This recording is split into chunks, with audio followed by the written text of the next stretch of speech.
to go on camera, but he told me one man entered the restaurant armed with a knife about a foot long and stabbed a lady who was in the restaurant, maybe a waitress.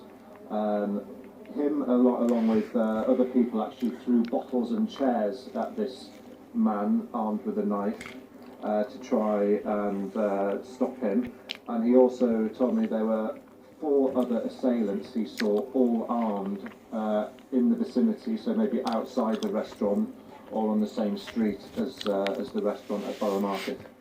Pete, we will pause there. We'll be back to you in just a moment. But the very latest that we have from the Metropolitan Police is this tweet that at 25 minutes past midnight, our the terrorism incidents at London Bridge and Borough Market were declared as terrorist incidents.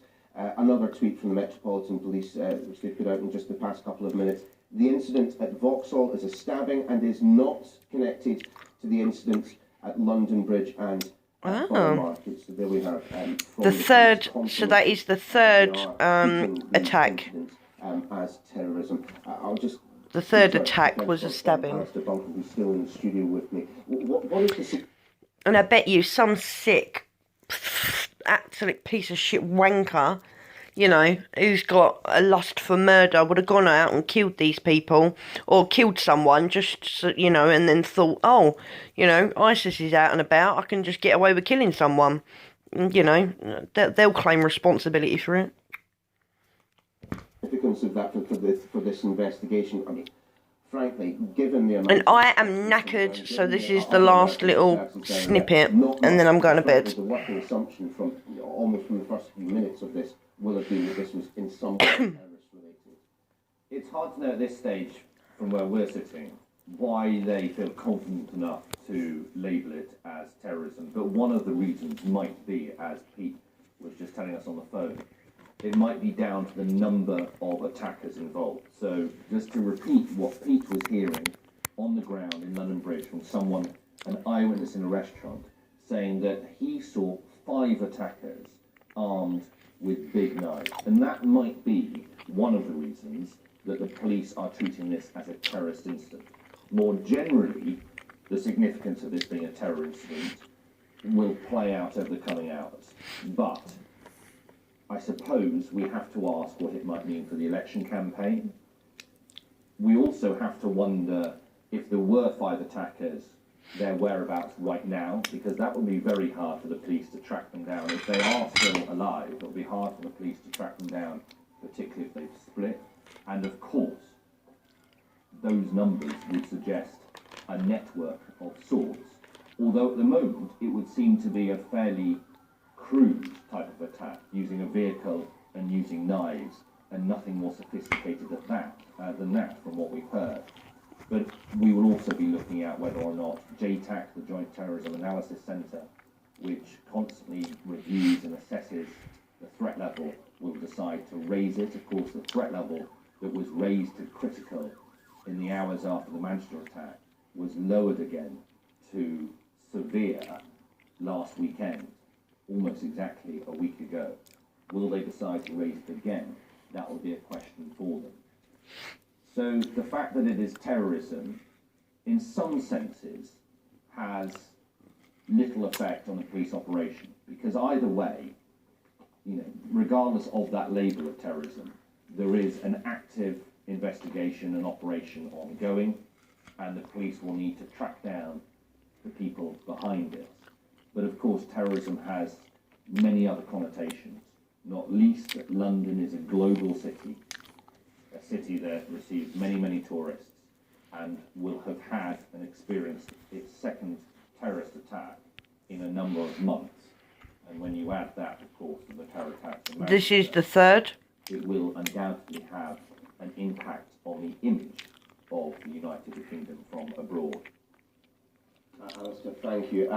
Just to reiterate, that at times like this, the emergency. Yeah, so this incident here is not London connected. Ambulance has been tweeting the following, that they have This one here was the third. Oh, that was the third incident reported. So staff have made offers of support, but they do say that they have sufficient resources to respond to this incident. However, one tweet which is worth mentioning, that they have put put out to the general public as we respond to a number of incidents in London. London Ambulance say we ask that you only call us in a genuine emergency, and of course you can always dial 111 for medical assistance. Let's speak to our reporter, Caterina Bertozzi, who I believe is on the south side. I'm sorry if you can hear me eating my toast, people. A little bit earlier on this evening, pictures that we saw there, so some rather more frenetic activity behind you.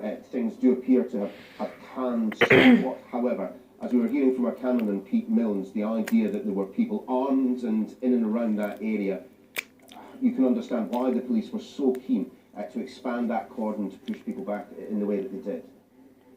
They were screaming at the people. Yes, you can, and there is a real sense here when you're hearing how the police are talking to pedestrians, they're talking to people trying to move Get out!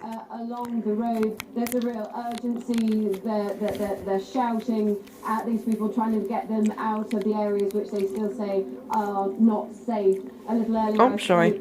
To a young man who had been around Borough Market when the incident took place, and he along with about 20 other people took shelter in the basement of a restaurant in that area, and they said that there they heard gunfire, and then they took shelter for about an hour before police came into that restaurant and shouted and screamed at these people to move west towards the location where we are now, because they said it simply wasn't safe in the location that we were.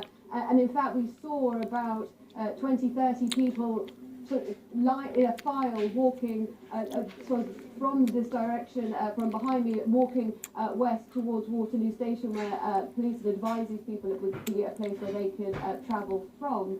And they had their hands on their head, and I asked this gentleman, why did you put your hands on your head when you asked to do that? They said no. They said they felt like it was just the safe position to be in. And I think that just goes to show that at the moment there's a lot of fear, there's a lot of shock, and there's a lot of uncertainty really about what's happening, especially amongst those people that have been caught up in the events here on this busy Saturday night. Okay, shouting in the background. To go out to a bar, to a pub, lots of people at parties, and it's taken a lot of time for them to really work out what's been going on. And in fact, with the position where we are in now, as you can probably hear, there's a lot of police cars, there's a lot of ambulance still using this avenue in order to access the London Bridge location behind us. So although out towards west, things have seemed to calm down a little bit. The stabbing at the Vauxhall isn't related. London Bridge, where that active police operation is still ongoing. Caterina, thanks very much. Well, let's go to the other side of the Thames, to the north side, where we can speak to Tamara Cohen. And Tamara, just looking over your shoulder there, I mean, it's pretty clear that there are still substantial numbers of people in the area. The police shepherding them out, it would appear. That's right. I'd say about 100, perhaps more than 100 people have just been shepherded by the police over the bridge. Is there not one in there, no? Led over here. We don't know whether they were stranded in the restaurants and bars over the bridge, but the police, as you can see, are bringing a second batch of them carefully across the bridge. A lot of kids there looking a bit scared. And they are waiting here to get further instructions on where to go, because of course no one is being allowed to go to certain places on the other side of the bridge. People who live in the area are being advised to find alternative accommodation. So if any of these people are tourists or locals, I think the police will want to advise them on where they should go tonight.